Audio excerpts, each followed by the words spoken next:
The media is being criminally negligent. Why?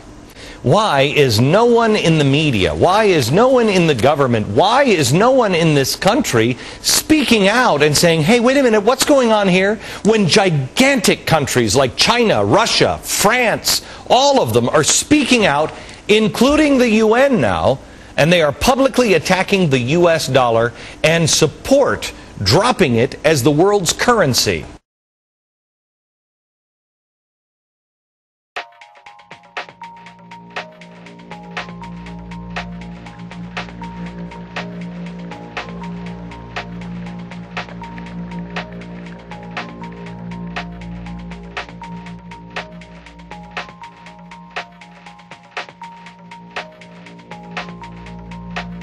Well, as Rupert Murdoch, the CEO of our parent company, recently said in a memo, and I quote, "We are in the midst of a phase of history in which nations will be redefined and their futures fundamentally altered. You can call me a suck-up because he's the big boss, man, but you know what? He's right." Joining me now is former ambassador to the United Nations and senior fellow at the American Enterprise Institute, Ambassador John Bolton. Ambassador, everybody's calling for global currency. I think part of this is a game, but I think also part of it is I mean, now the UN is saying, you know what, we should have a global currency. It's also a movement to tie the entire globe together into one big government. Am I wrong or right? Well, I think there are a lot of different motivations. If you look at China, they're worried about U.S. inflation devaluing the debt that they hold, and their unwillingness to buy more of it actually may help save us from ourselves. Yes. But I do think there are other people in Europe, many in the United States as well, who don't prize sovereignty, particularly American sovereignty, as much as most Americans do. And the real test I think we're going to see here in the next few years is where the Obama administration comes out on some of these globalization proposals. You know, he wrote a paper, I'm trying to remember, I mean, his plan is like the next big plan or something like that, but there's a secondary title to it. Do you know what I'm talking about? The Obama...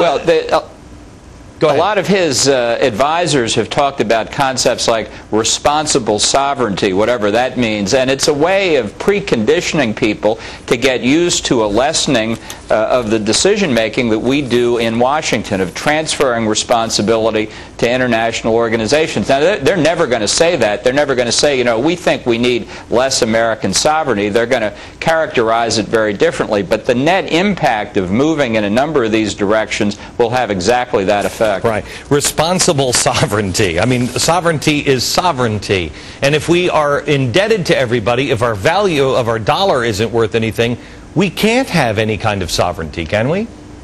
Well, and that is certainly the consequence of inflating the currency, which at spending levels projected by the Obama administration seems to me to be the inevitable effect. I think too many of our leaders have forgotten the inflation of the late 1970s and the Carter administration, where it went up as high on an annualized basis as 18% per year, as one of the reasons that that Reagan won such a decisive victory in 1980. People wanted to stop it. And because we've forgotten about the negative impact of inflation on our domestic lifestyle and on the international consequences, we seem headed toward it again. You know, how do we convince anybody of that? I mean, there are too many people in Washington that don't care on both the left and the right. There are a few speaking out, but a lot don't care. A lot are in and just say, hey, boy, I want to be part of that, you know, that new deal. I want to be part of that new global network.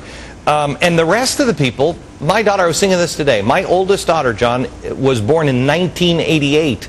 Most people don't have any clue as to what real strife is in this age. I mean, unless you're at least 45, you haven't lived through a hard time. Well, then it's up to the baby boom generation to explain to everybody just how bad inflation is. Not that I'd ever give the baby boom generation much responsibility, but I think we have to undertake it here. You can see in this upcoming G20 meeting in the next few days, Prime Minister Gordon Brown of the United Kingdom has his own ideas for a global New Deal, and we're going to see whether predictions about the Obama administration being post-nationalist, post-American, if you will, are going to come into play here. Well, I mean, You know, let's not throw Barack Obama under the bus solely. I think George Bush was not as bad, but he was on the same road. I mean, you know, we've been playing the game with the United Nations. Thank God George Bush sent you into the United Nations. I know you were extremely unpopular there. I cheered for that. I mean, I think these guys, they'll take away guns, they'll take away our sovereignty, they'll take away our currency, our money. They're already starting to put all the global framework in with this bullcrap called global warming. This is an effort to globalize and tie together everybody on the planet, is it not? Sure. If you say all problems are global in dimension, then it's not much of a leap of logic to say you need global solutions, and what better place to have them than in the UN or comparable institutions. But this goes fundamentally, I think, to what the President and his advisors think of America. I think you and I and most Americans believe in what has been called American exceptionalism, that we are different from other countries. I'm not sure the Obama administration as a whole really believes in that concept. You know, I don't know, Ambassador, how many people in America still believe that. I do, but that's because I read about the founding of our country. I think most do, and I tell you, one of the great things that President Bush 41 said when he was accepting the nomination in 1988, criticizing Massachusetts Governor Michael Dukakis, he said in his acceptance speech, you know, Governor Dukakis thinks of the United States as just one more nation out there on the floor of the UN General Assembly, somewhere between Albania and Zimbabwe. And I think that characterization of Dukakis really fits the Obama administration as well, and we should be very careful as we watch it play out. But haven't we come to a place in the world, I mean, I want to come back to the currency here in a second, but I think we've come back to a place in the world where we look at the UN as we got to ask mom and dad for permission on everything. That's a way for everybody to get together and talk things out. But we don't answer to the UN. And yet they are building a world where we will be forced to answer to them. They said on the currency, we need to have a global security council for our finances where, oh, by the way, we're also going to tax everybody 1%. You got to be kidding me. Why isn't there more outrage from this? These ideas are all out there floating around. They have been for some number of years. During the Bush administration, I think people didn't press them because they didn't see any real possibility that they would be accepted. But I think they're all going to come out of the desk drawers now. They're all going to be out there for discussion. People don't talk about world government anymore because they know how unpopular that concept is, I think, for the overwhelming majority of Americans. Instead, they talk about global governance as if that's something different. That's where a lot of these proposals come from.